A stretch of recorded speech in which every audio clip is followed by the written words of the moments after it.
Hello everyone and welcome to this video. In this video we are going to be taking a look at MONARK for the PC.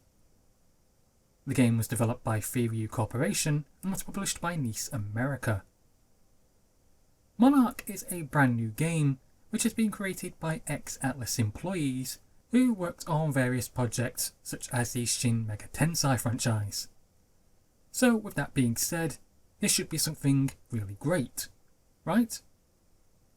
Well, let's take a look at the review and find out. The game's story starts off in rather familiar territory. You start off as the game's main protagonist and are currently enrolled at Shin Megami Academy.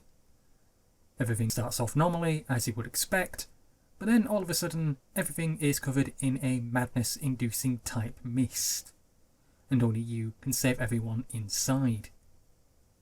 It's from here that you'll develop your ego, which is essentially a type of persona, to break the pact set by the pact bearers and then remove the corrupting mist. The game's story is actually rather clever because it's done something which I wasn't expecting it to do. Whilst a big part of this game does feel like a copy of what usually happens in a Persona franchise, the developers have also taken quite a few notes from Tokyo Xanadu, and they have done this not only with aspects of the story, but its gameplay and its characters as well. If you have played Persona 4 or 5 and Tokyo Xanadu, and then you play this game, you'll see exactly what I mean, as it does have quite a lot of heavy influences in it. With this game's cast of characters, it's the usual.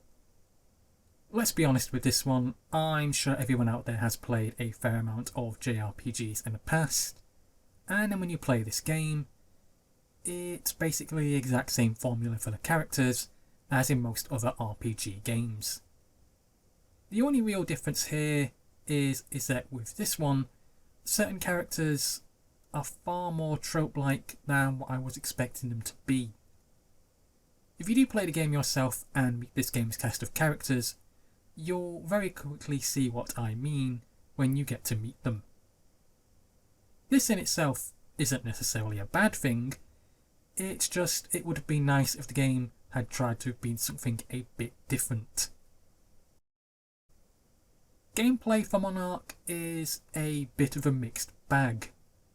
On the one hand, there are a fair amount of things that I do really like about the gameplay and its combat style. On the other hand, however, there is a fair amount of stuff here that I also didn't like. The game's combat system feels a bit unfinished, I guess is the word I'm looking for. Along with a heavy dose of repetition, followed by perhaps confusion that maybe I was doing something wrong. In English, what I mean by this is that the gameplay itself is very repetitive. And if a game is going to be heavily repetitive, then it needs to be at least enjoyable. MONARK is for about the first hour or so, but then it very quickly creeps in on you that you can just press X for most of the game's battles without thinking, and you can win them quite easily. And your only real struggle comes from the bosses, who will then force you to go back and do a fair amount of grinding. I do like MONARK's graphics, I think they're good looking and that they come off looking extremely well. I've played a lot of anime style looking games, and just like how many that have come before it, this looks exactly like it follows suit with the others. If you have played other anime style games such as Tales of Berseria, Scarlet Nexus, Persona 5 Strikers and whatnot, then you will know exactly what to expect with this game's graphics. The game's environments are nice, and just like how in Tokyo Xanadu or Persona is, you'll be exploring the real world 1 minute, and then jumping into the other world to fight off demons to advance the game's story in the next. Now, the game's levels are nice and all, but they just feel rather linear. I honestly don't really feel that you get the same amount of freedom as you do in other JRPGs such as Tokyo Xanadu or Persona, It just feels like the game is telling you to go from point A to B, with not really much exploring in between, and it does this pretty much throughout the game. What you do get is nice, and does look good, but it just starts to feel rather limited after a short amount of time.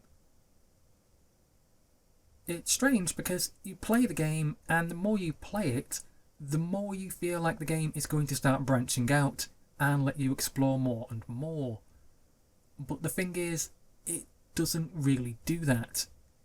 It does it to some degree, but not really on a level that I was hoping it to do. So, with everything that's been said about the game, is it worth buying or not? I would say that yes, the game is worth it, but the game itself never really feels as if it goes for its full potential, and that instead you're left with a type of Persona clone that feels rather linear and a bit lacking, with a lot of repetition thrown in the middle of it all. The game does have an interesting story and such, but the game itself really is a prime example of one step forward and then two steps back. And it does this with almost everything. MONARK is a good game, but it just feels a bit rushed, unfinished in areas, quite linear, and you're constantly left with this feeling that the game is going to open up more later on, yet it just doesn't. So all in all, you're left with a game that I would say out of 5 stars should be 4.5, but instead just feels like a 3. Well, that's it for this review, guys. Thank you for listening, thank you for watching, and please subscribe.